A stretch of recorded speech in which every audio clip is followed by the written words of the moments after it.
guys. So this week we're going to continue what we were doing last week. Remember last week we were reading a series of documents and answering questions based off them. We would have read those documents in a station activity, but obviously we couldn't do that. All right, so today we are going to continue onto our next station, the geography station.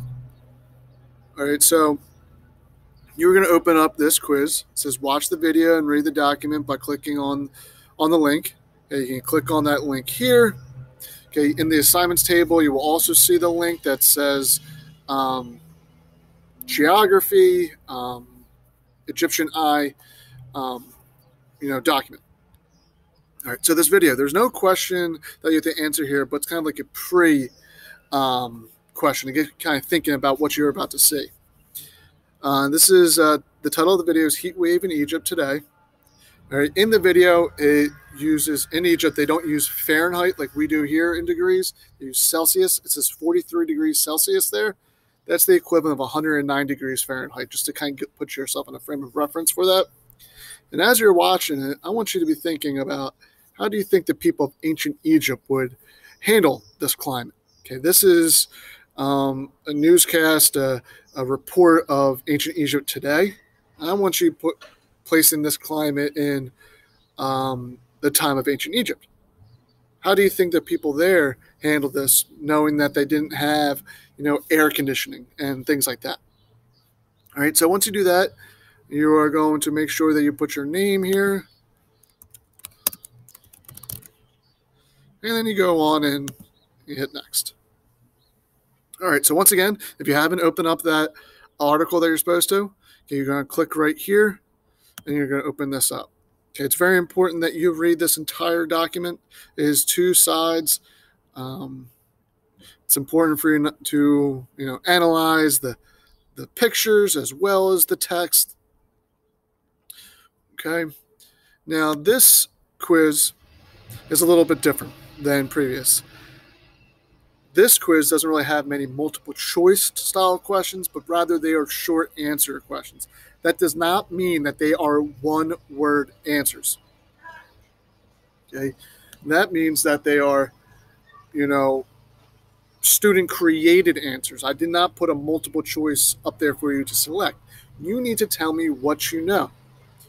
Okay, for the first ones, describe how the ancient Egyptians dressed. Pull evidence from the text. I expect to see quotes from the text in this answer. I should be able to tell that you got that answer from the text. Now, keep in mind, guys, I've read this text. I know what's in there. I know what you should have in there. Same thing. How did they wear their hair? Pull evidence from the text. What does the text say about how they wore their hair? Why were these styles appropriate for their hot climate? Notice it doesn't say pull evidence from the text. This is you analyzing this information. You don't need to necessarily pull anything from the text per se because you already did that in the previous two answers. But it should be relevant to what you're talking about. What is your synopsis? What is your analysis of why these styles of clothing were appropriate for the hot weather and dry climate? And you have a multiple choice question, the only one that's there. And then we have two other ones. Describe some features of a wealthy Egyptian villa. Okay, that can be found, if you're looking at this, on the second side. There's two sides of this document. That can be found right here. So describe it. Looking at the picture, looking at the text. And then the last one, what features of Sahu's villa would have helped cope better with the heat? Explain why. Pull evidence from the text. Okay, in the text it talks about different things that he had built in his villa to kind of help along with the heat, so that he wasn't miserable, that he was able to cope, that he was comfortable. What was built in that villa?